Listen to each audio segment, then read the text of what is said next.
The wind on the prairie cut like a razor, even with the sun hanging high and clean in the sky. Dust rolled off the hills in slow, lazy curls, and the sound of a single horse got louder and louder as it came over the ridge. The man on the horse didn't look up. He never did. His name was Clay McCall, and the folks down in Elhorn had a saying about him. They said he was colder than a mountain shadow in deep winter. He'd ride into town once a month, say only what he had to, and be gone before you could even think of a reply. That's how he liked it. Alone. Unseen. But even a man as hard as Clay McCall can't outrun the ghosts he buried years ago. His ranch was a forgotten place, 2 miles west of town, hidden behind a line of broken cottonwoods and a single crooked fence that looked like it had just given up. It wasn't much. A barn that moaned when the wind blew, a house with a leaky roof, and fields that grew nothing but weeds with deep, stubborn roots. But it was quiet, and Clay needed that quiet, the kind of heavy silence that could hold a man's grief without asking any questions. He hadn't laid a finger on the piano in the parlor since his brother died. He hadn't let a single soul cross his porch since the war ended and the letters just stopped. That morning, he was out checking fence posts when he saw her. Just a figure, standing near the edge of his property, way too still to be just passing through. At first, he thought it was one of the McKinnon boys, looking for trouble again. But as he rode closer, he saw it wasn't a boy. It was a girl. Maybe 19, maybe 20. Thin, like she'd missed more meals than she'd had. Her dress was worn down to threads, the kind of thing the mercantile wouldn't even take for rags, and she didn't run when his horse stopped right in front of her. She just looked up at him, her mouth dry, her eyes filled with something he hadn't seen in a person's face for a long, long time. Hope.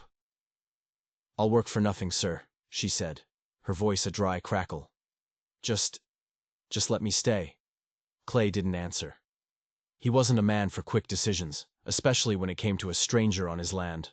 But there was something in the way she stood there, hands folded, waiting, like she'd spent her whole life waiting for a door to either open or slam shut. He held the reins instead of turning back. "What's your name?" he asked, his voice rough as bark. "May," she said. "May Fletcher." And that was all. He didn't say yes. He didn't say no. He just gave one sharp, tight nod and turned his horse around. She followed him without a word. Inside the house, the sudden presence of another person felt loud, even in the silence. He showed her the small room off the kitchen. It was just a cot, a wash basin, and a window painted shut years ago. But she looked at it and smiled, a real smile, like he'd handed her the world. He left her there and went back out to the barn, back to his quiet. The next few days fell into a strange rhythm. She didn't ask him a single question. He didn't offer a single answer. But she cleaned the dishes he left in the sink. She swept the floors he'd stopped seeing the dirt on. She put out water for the animals before he even made it out to the fields. It was like living with a ghost, a quiet, helpful shadow that moved through his broken-down house. And that was easier than talking. But silence isn't always empty. Sometimes it's just full of things people are too terrified to say out loud. Clay started to notice things. The way May would flinch if he walked onto the porch too fast. The way her eyes would dart to the door every time the wind rattled the frame. She never asked for a thing, not even a second blanket when the prairie nights turned cold enough to bite. One evening, he came in from the southern ridge earlier than usual. He found her in the corner of the kitchen, sitting on the floor. Her knees were pulled up tight to her chest, and she was rocking back and forth, a slow, terrified rhythm, like a lost child. She jumped to her feet the second she saw him, trying to cover it up with a fake little cough. But he'd seen it. Something was chasing her. And it wasn't just hunger. No riders had come looking for her. The sheriff hadn't come asking questions. But Clay had seen enough broken people in his life to know when someone was running from something worse than an empty stomach. There was a shadow on May Fletcher's shoulder, and it had nothing to do with the sun. He didn't ask her about it. He wasn't that kind of man. But as they worked the ranch in their uneasy, silent partnership, his mind started to wander. Where did she come from? Who had hurt her so bad she had to rock herself back to steady in a dark kitchen? He told himself it was none of his business. But something deep inside him, something that had rusted over years ago, was starting to creak. The folks in town noticed, too. When he rode in for supplies, the storekeeper, a man named Henderson, raised an eyebrow. "Heard you took in a girl," he said, scooping salt into a sack. "That true, McCall?" Clay just paid his bill and walked out. But rumors in a town like Elkhorn move faster than a dust storm. Soon, people were watching him. Some with worry, some with curiosity, and one or two of them looked at him with pure, undiluted anger. Clay knew that trouble had a way of finding people who kept their pasts buried. And he had a gut feeling that May Fletcher had a whole graveyard of stories she wasn't telling. Still, he let her stay. She started tending the little garden patch behind the house. Nothing much ever grew there but tough weeds and a few sour carrots, but she watered it every morning. She'd hum under her breath, a tune with no words, like she was trying to convince the dead dirt to believe in growing again. Clay didn't believe in that kind of thing. He'd seen too many people hope for better only to end up with worse. But one afternoon, he watched her from the window. She was digging in the soil with her bare hands, sleeves rolled up, her face streaked with sweat and dirt. And for a second, he thought maybe he understood. Sometimes it's not about believing things will grow. Sometimes you just need to keep your hands busy so you don't have to listen to the pain screaming in your head.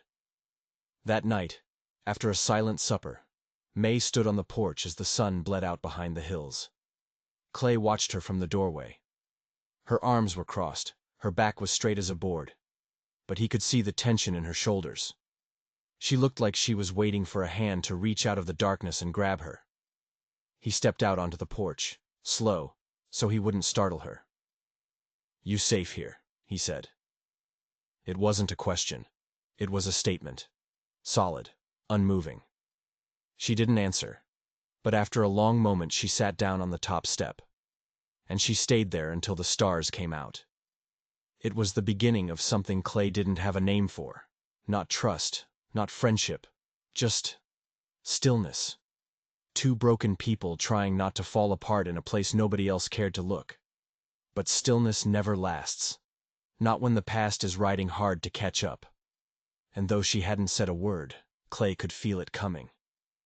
Whoever May Fletcher used to be, whatever she was running from, was getting closer every single day. The town of Elkhorn was the kind of place where a secret couldn't breathe. A whisper over a poker game on Thursday was a full-blown fact by the time folks gathered for church pie on Sunday. So when word got out that Clay McCall, the coldest man in the county, had taken in a stray, they started watching. And not all of them were watching from a distance. Sheriff Roland Kerr was a man who didn't believe in coincidences. He'd fought in the same war as Clay, but they'd come back as different men. Kerr came back with a tin badge and a need to poke his nose into other people's business. Clay came back with scars no one could see and a silence as deep as a well. They hadn't spoken more than 10 words in as many years. Until now. "Can't say I like how quiet this is, Clay," Kerr said one morning, leaning on the corral fence like he owned it. "Girl just shows up out of thin air, stays quiet as a mouse, and suddenly you're giving her a roof and a plate. That ain't like you." Clay kept his eyes on his horse. "Ain't your concern, Roland." The sheriff sighed, chewing on a toothpick. "You don't know a thing about her. You don't know what she's running from.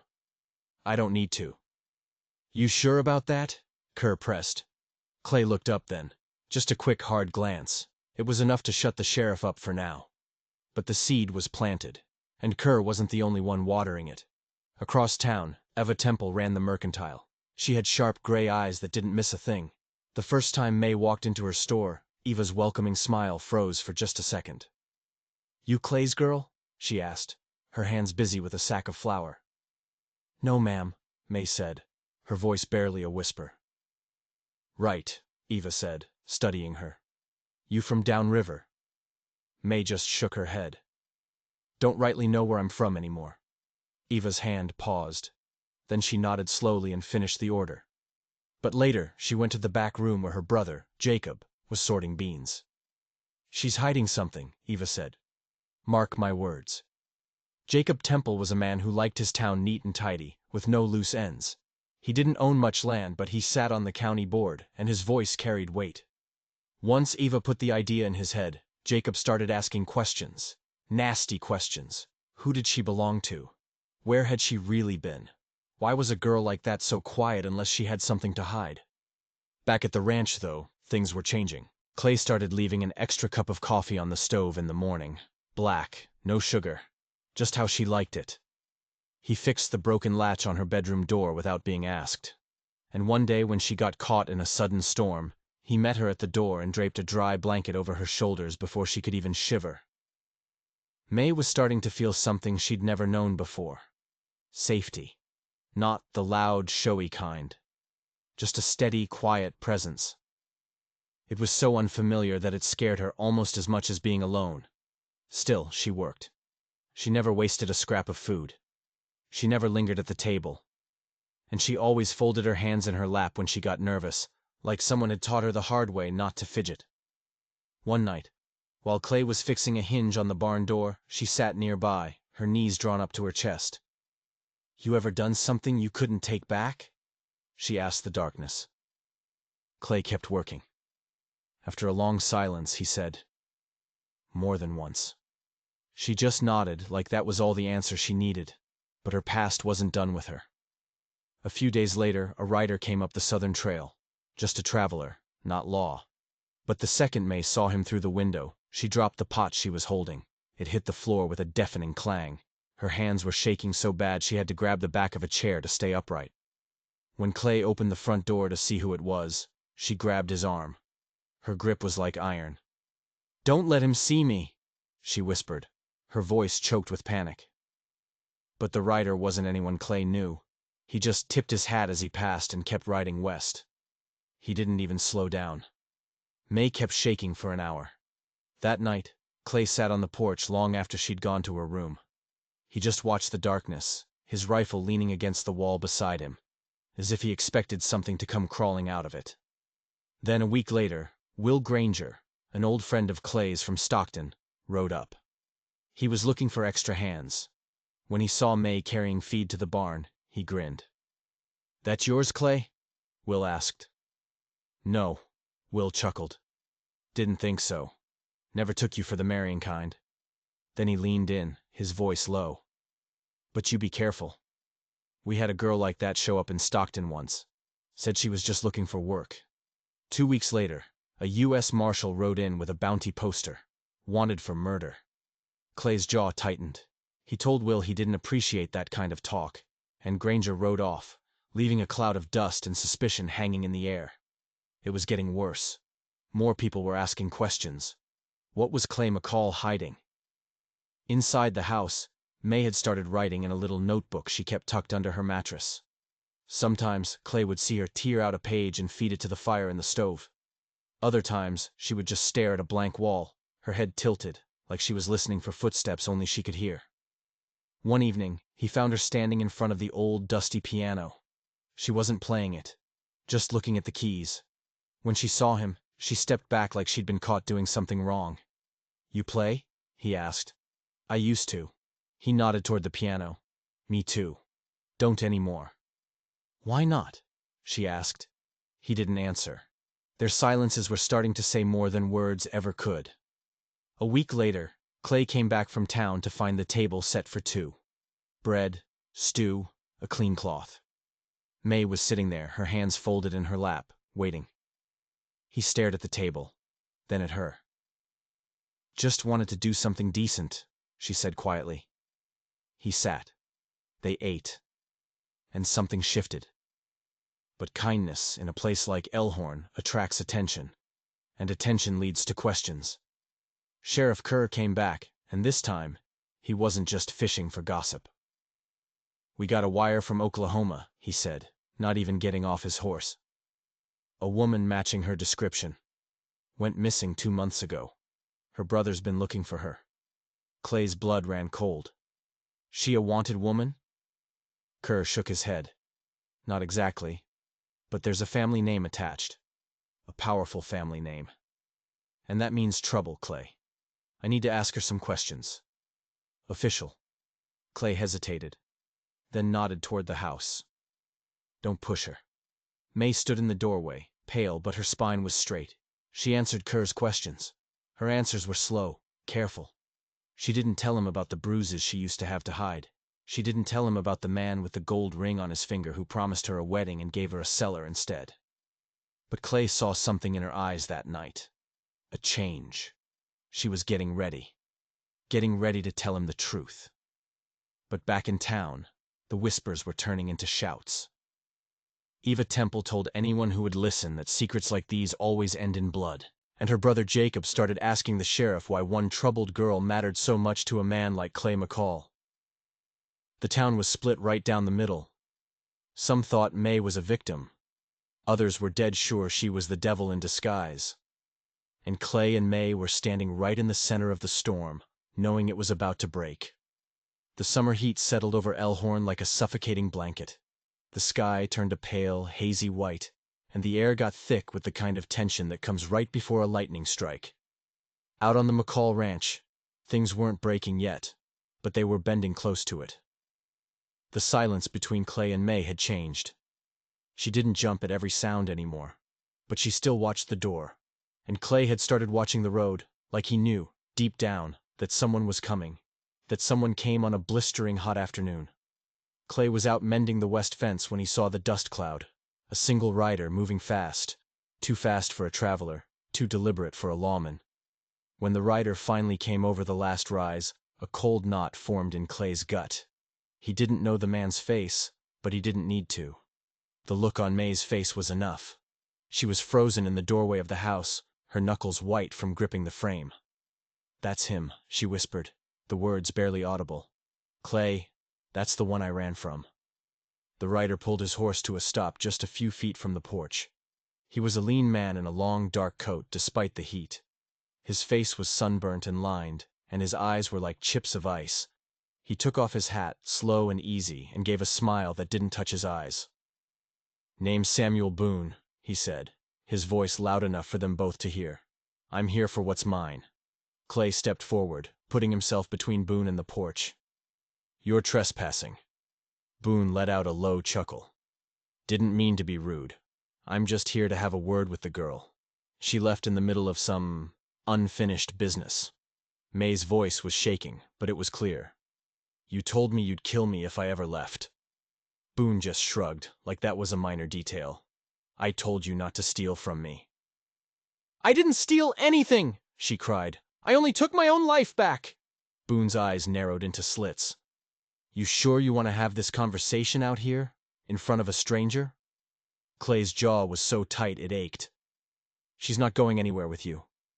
Boone looked Clay up and down, sizing him up. "We'll see about that." He turned his horse without another word and rode off. But he didn't go far. He made a small camp just beyond the edge of Clay's property line, close enough to watch, close enough to wait. That night, May didn't eat. She just sat in her dark room, watching the fields through the crack in her door. Clay paced the porch, his rifle now in his hands, his mind churning. He didn't ask her for the details of what Boone had done. He didn't have to. You don't put that kind of fear into a person unless you've already done something terrible. The next morning, May found him by the corral. She handed him a small, folded piece of paper. "My truth," she said, her voice heavy. "If he kills me, I want you to know who I really was." He didn't open it. He just held it for a moment, then tucked it into the inside pocket of his coat, right over his heart. The days that followed were a special kind of hell. Boone just stayed out there, a dark shape in the distance. He rode into town twice. Sheriff Kerr told Clay he hadn't broken any laws they could pin on him. But he's circling Clay, like a hawk over a rabbit. Eva Temple, always one for drama, told her customers Boone had the look of a man seeking revenge, not justice. Jacob Temple took it a step further. "We need to know who that girl really is before his trouble becomes our trouble." And then, it did. Late one evening, Clay came back from the barn and found the back door swinging open on its hinges. May was gone. He searched the garden, the corral, the creek bed. Nothing. Then he saw them.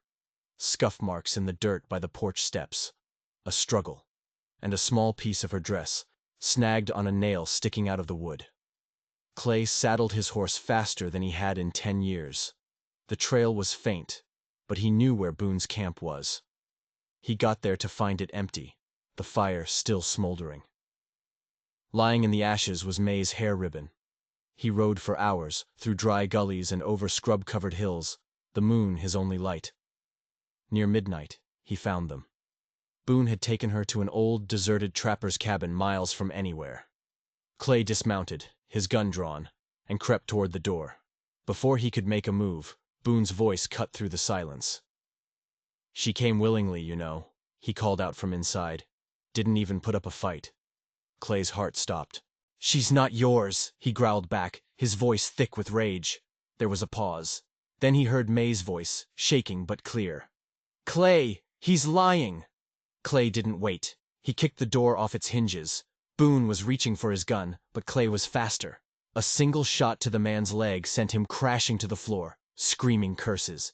May scrambled away from the corner where she'd been tied up, and Clay grabbed her, holding her steady as she trembled uncontrollably against him. "I'll find you!" Boone howled, spitting blood and threats. "You think this is over?" Clay didn't answer. He hauled Boone onto his own horse, tied him up tight, and they rode back to Elkhorn under the stars. Sheriff Kerr locked Boone in a cell. "Kidnapping is just the start of your problems," Kerr told him. Boone just laughed, a crazy, broken sound. "You think she told you the truth? You fools! You don't even know what you're protecting." Clay turned and walked away. That night, back at the ranch, May sat by the cold fireplace. "He was right about one thing," she said quietly. "I haven't told you everything." Clay waited. "I worked at a saloon in San Miguel," she began. "He came in looking like a gentleman. Promised me marriage, a home, respectability." She swallowed hard. "Instead, he locked me in a back room. He took all my wages. He took everything. When I finally got away, I just ran. No one ever looked for me. I figured if I just worked hard and stayed quiet, someone, somewhere, would let me be." Clay sat down on the hearth next to her. "You're not trash, May." She looked at him, her eyes shining with unshed tears. "Why did you help me?" He was quiet for a long time. Then he said so softly she could barely hear him, "Because I know what it's like to carry something no one else can see. And I know what it feels like when someone finally looks at you and sees something worthwhile again." The silence that settled over the room wasn't empty anymore. It was full. Days passed. May stayed. The rumors in town started to die down. Sheriff Kerr sent another wire to Oklahoma, but this time, no one came looking for the girl named May Fletcher. Boone stayed in his cell, waiting for a trial. And on Clay's ranch, the little garden behind the house started to bloom. Clay even tuned the old piano, though he still didn't play it. One morning, May handed him that folded piece of paper again. "You can read it now," she said. He unfolded it. It wasn't a confession. It wasn't her story. It was a list of names. The names of the other girls, the ones who hadn't gotten out. Some just had first names, some were just initials. It was a ledger of all the souls Samuel Boone had crushed. The ones she couldn't save, but the ones she would never, ever forget. "I stayed quiet for too long," she said, her voice finding a new strength. "I'm not going to anymore." Clay looked from the list to her face and nodded slowly. "Neither am I." And for the first time in years, the ranch didn't feel quiet. It felt alive. The days after Boone's arrest were heavy. The whole world seemed to be holding its breath. Word got around that the McCall Ranch wasn't just a quiet place for a broken man anymore. It was the center of a storm. May started walking through town with her head held high. But Clay could see the truth. The weight hadn't been lifted off her shoulders. It had just shifted. And sometimes, a shifted weight is even heavier. Sheriff Kerr would ride out every few days. "Boone's not getting bail," he'd say, sipping coffee on the porch. "The circuit judge will be here in 2 weeks to hear the case." But Kerr looked worried. "A man like Boone, he doesn't work alone. He's got people. You need to watch your back, Clay. Clay just nodded. He already was. Inside the house, May had started keeping a small skinning knife under her pillow. Clay saw her hand reach for it in her sleep one night. He didn't say anything. He just started checking the locks on all the windows before the sun went down and kept his rifle by the door. The town still couldn't make up its mind. Some folks, like Eva Temple, started showing May small kindnesses. She let her have supplies on credit. Old Mr. Dobbins offered her some seedlings for her garden. But others, like Eva's brother Jacob, got louder. He stood up at a town hall meeting. "That girl is drawing snakes to this town," he declared. "She's trouble." Clay almost stood up and walked out, but he felt May's hand squeeze his under the table. "Not yet," she whispered. "Don't give them what they want." But the pressure was building. Strange things started happening at the ranch. One morning the water trough was smashed to pieces. No tracks, no one saw a thing, just shattered wood. A few days later, a whole section of his northern fence was cut. "Somebody's trying to scare you off," Kerr said. "Or scare her into silence," Clay replied. He saw the toll it was taking on May. This was a different kind of fear. It was the fear that she was a burden, that she was bringing all this trouble down on the one person who had been kind to her. She started to pull away from him again, getting quieter, smaller. One night, they were out patching the fence by lantern light. "I ain't afraid of them, May," Clay said into the darkness. Her voice was soft. "You should be. It's easier for them to believe I'm the problem than to believe you're a good man." "That your fault?" She looked at him, her eyes raw with pain. "It feels like it." He stopped working. "My brother raised me after our ma died. He was all I had. The war took him. After that, folks in this town looked at me like I was broken goods. I stopped trying to tell them I wasn't. It was easier to just be quiet." He swallowed hard. "It's a lonely way to live." "Yes," she whispered. "It is. Until you find someone who sees all the cracks and decides to stay anyway." That night, May didn't go to her room. She sat by the fire until the sun came up, and Clay sat in his chair and kept watch with her. Not a word passed between them. It didn't need to. But just as they were getting stronger together, the world pushed back harder. A week before the trial, a man in a fancy suit arrived in town. His name was Preston Hale, a lawyer from Wichita, sent by Samuel Boone's wealthy family. He walked into the sheriff's office and produced a stack of papers, signed affidavits claiming May Fletcher was mentally unstable, that she had a history of making false accusations. All of it was lies, but it looked official. "He's trying to break her before she can even take the stand," Kerr told Clay, his face grim. May had seen it coming. "That's how he works," she said, her voice flat. "He makes people think you're a liar before you can even open your mouth to tell the truth." Clay saw her hands shaking again. The dark circles returned under her eyes. But she didn't talk about running. Instead, she sat at the kitchen table and wrote. She wrote down every memory, every name on her list, every single scrap of truth she had left, in clean, steady ink. "I won't let them erase me," she told him. But it was more than just legal games now. Boone had friends, and they were getting bolder. One night, Clay found fresh boot prints by the chicken coop that weren't his or May's.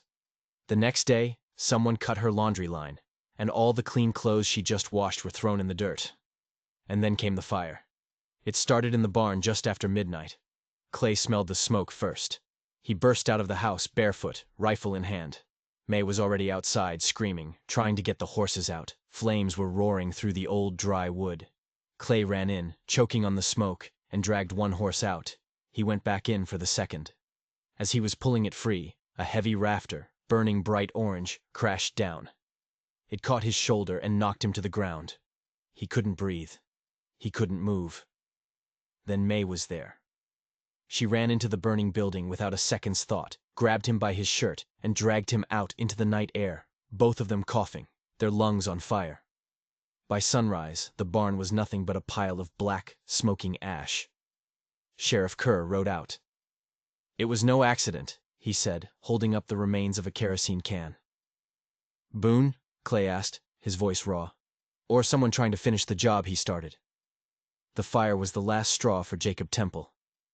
"This girl is bringing destruction to our doorstep," he yelled at the next town meeting. "Fires, criminals, law trouble. Maybe she's cursed." This time, Clay stood up. He hadn't spoken in that hall for over 10 years. His voice rang out, hard as iron. "The danger was already here," he said, his eyes sweeping across the room. "She just had the courage to pull the mask off its face." A few people nodded. Most just stared. The line had been drawn. Back at the ranch, what was left of it, May carefully bandaged Clay's burned shoulder. "You should have let the barn go," she whispered. He looked right at her. "I've let too much go already in my life." She managed a small smile, but it disappeared quickly. "What if I lose, Clay? What if, after all this, they still don't believe me? They will. You don't know that." "I believe you," he said. "That's what matters." But it wasn't just about belief anymore. It was about survival. 3 days before the trial, a letter appeared on the porch. No name, just a folded scrap of paper. It said, "You speak, and you'll be buried where no one hears you scream." She handed it to Clay. He read it, his face like stone. He walked to the stove and burned it. That night he locked every door and every window. But something inside May had changed. The fear was still there, but underneath it, something harder had formed. Resolve.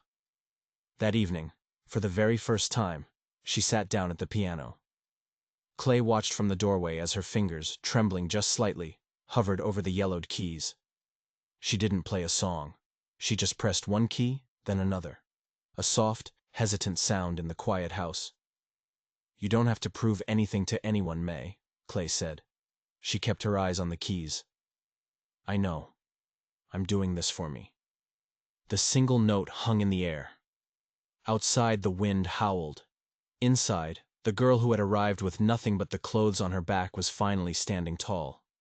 But the fight wasn't over. It was just getting started. The morning of the trial, the world went gray and still. The whole town of Elkhorn seemed to be holding its breath. The courthouse wasn't much, just a 2-room building with floors that groaned like an old man. But it had never felt so full of tension. Clay sat in the back row, his hat in his lap, his jaw set like concrete. May sat at the front, next to Sheriff Kerr. Her shoulders were back, her face was a blank mask. She looked stronger than he had ever seen her. But he knew her well enough now. He could see the tiny tremor in her hands, folded tight in her lap. She didn't flinch when they brought Samuel Boone in. She didn't even blink when his slick lawyer leaned over and whispered something vile in her ear. She just stared straight ahead, a woman with absolutely nothing left to lose. The judge, a tired-looking man from Abilene, read the charges in a monotone voice. Kidnapping, unlawful confinement, coercion, arson. Boone pleaded not guilty to all of it, a smug little smile on his face. The testimonies began. Sheriff Kerr described finding Boone's camp and making the arrest. Eva Temple reluctantly admitted to the raw fear she'd seen in May's eyes. But Boone's lawyer twisted every word, painting them as biased, gossipy, unreliable. Then it was May's turn. She walked to the stand, her boots making soft sounds on the wooden floor. When she sat down, her eyes didn't look for Clay. She didn't need to. "I met Mr. Boone 2 years ago," she began, her voice low but steady. "He offered me a way out of the saloon where I worked. He promised me marriage. A new life." She took a breath. "Instead, he took my money. He locked me in a house. He told me if I ever told anyone, he would drag me out into the woods where no one would ever find my body." The courtroom was dead silent. "I tried to run once," she said, her voice trembling now. "He broke my wrist. I stopped trying for a while after that. But when I finally saw a chance, I left. I walked for 3 days." Boone's lawyer jumped to his feet. "Miss Fletcher, do you have a single shred of proof for these wild accusations? Any witnesses? Any doctor's records? Are we supposed to believe this story based on nothing but your word?" May looked directly at him. She didn't blink. "Yes," she said. The room held its breath. And then, a voice from the back of the gallery cut through the silence like a knife. She ain't the only one. Every head turned. A woman was standing up. Maybe late 20s, her hair pulled back in a severe bun. Her dress was plain, but her voice was as firm as bedrock. "My name is Ruthie Elms," she said, looking right at the judge. "I worked in the same saloon. Samuel Boone promised me the same things. He kept me locked in his cabin for 6 months. When I got away, nobody believed me. But I remember May. I remember the day she disappeared. We all thought she was dead." A ripple of shock went through the crowd. Sheriff Kerr stood. "It's the truth, Your Honor. I verified her identity last night when she came forward." The judge just nodded once. Let her speak. Ruthie's story was a horrifying echo of May's. The same promises, the same threats, the same violence. The lawyer tried to trip her up, but her words were like stones, solid and true. The whole feeling in the room shifted. Boone was no longer smiling. For the first time, he looked like a trapped animal. Then came the final twist. The judge called Clay McCall to the stand. He walked up slowly, his boots loud in the silent room. "She told me the truth," Clay said, his eyes locked on Boone. "She told me what she'd been through, and I believed her. Because I know what it looks like when someone's been hurt so bad they're too scared to even hope anymore. You don't fake that. You survive it." Boone's lawyer sneered. "And just what is your relationship with Miss Fletcher?" Clay didn't hesitate for a second. "She's the only person who ever looked at me like I wasn't broken." The words hit the room like a physical blow. When the testimonies were over, the judge didn't even ask for closing arguments. "I'll deliver my ruling tomorrow morning," he said. Outside, Clay found May by the hitching post. She looked exhausted, but not scared. "You didn't have to say that," she said quietly. "Yes," he said. "I did." She looked out at the dusty street. "I don't know what happens now." He put a hand gently on her shoulder. "Whatever it is, we face it together." That night, it rained. A soft, steady rain that washed the dust from the air. The next morning they rode back into town. The judge read his ruling in a flat voice. Guilty, on all counts. Boone didn't say a word. He just stood there, his face blank, as the sheriff led him away in handcuffs. As people filed out, some of them nodded at May. A few touched her arm as they passed. Quiet little gestures from a town that was finally seeing her for who she was. Outside, the sky was clear and blue. Ruthie was waiting on the steps. They just hugged, two women who had climbed out of the same dark pit. Later that day, Clay found May in the garden. She was barefoot, her hands buried in the cool, damp earth. "They've asked me to speak," she said, not looking up. "In Abilene. About what happened." Clay was quiet for a moment. "You going?" She finally looked at him. "Do you think I should?" "I think," he said slowly, "you already know the answer to that." A real smile spread across her face. "Will you come with me?" Clay nodded. "Wherever you go." That evening, May played the piano. Not just a few notes, but a whole song. It wasn't perfect. Her fingers stumbled here and there. But it was hers. Clay stood in the doorway and listened. And for the first time in a long, long time, the wind blowing through the cottonwoods didn't sound like a warning. It sounded like peace. The land was the same, but it felt different. The same wind blew, the same dust settled. But the heavy silence was gone from the ranch. It had been replaced by a new kind of quiet, the peaceful kind that comes after a storm has passed, the kind that lets you finally take a full breath. May stood by her garden, which was now thriving, full of green shoots pushing their way toward the sun. The same patch of dead earth she had once knelt in out of desperation was now full of life. It was proof, maybe, that even the hardest ground can bloom if someone is willing to tend to it. Boone was gone, sent to a prison a long way from Elkhorn. Ruthie had stayed for a few days, and she and May had talked for hours, finally giving voice to the years of fear they had both held inside. When she left, they promised to write. They knew the world would forget their names, but they would remember each other. And that was enough. Life settled into a new rhythm. Clay found himself talking more, even laughing sometimes. He'd wake up to the smell of coffee and the sound of May humming in the kitchen. She didn't move like a guest anymore. She moved like someone who was home, because she was. One afternoon, she brought him a glass of water while he was repairing the roof. "They're asking me to speak again," she said. "Not just Abilene, all the way to Wichita. People want to hear the story." Clay set down his hammer. "And what do you want?" She nodded. "I think I do. Not for them. For me." He looked at her for a long time. "I was afraid you'd ask me not to go," she said with a small smile. "I'd never ask you to be small just to make my life easier," he said. "You're not the same girl who showed up here a year ago. And I'm not the same man who needed silence to survive." The night before she left for Wichita, she left a note on his pillow. "You gave me a place to stand," it said. "And when I was strong enough, you didn't ask me to stay put." She came back a week later, her suitcase in her hand and dust on her boots. "The world's still a hard place," she said, "but this is home." Clay just took her bag and held the door open for her. Months turned into a year. The town slowly forgot the scandal, but they didn't forget the respect they had found for the quiet woman on Clay McCall's ranch. The garden grew full. Clay built a new barn with stronger walls, and once a week, May would play the piano, filling the house that was no longer empty with music. One evening, they sat on the porch together, watching the sunset, turning the fields to gold. "You think we ever get to stop being what the world made us?" she asked quietly. Clay thought for a moment. "I don't know. But I think maybe we get to choose what we do with what's left." She leaned her head against his shoulder. "Then I choose this." A little breeze stirred a wind chime she had hung from the porch roof, made of an old horseshoe, bits of broken glass, and rusted keys that no longer opened any doors. It clinked softly, a gentle, peaceful sound. No big finale, no dramatic ending.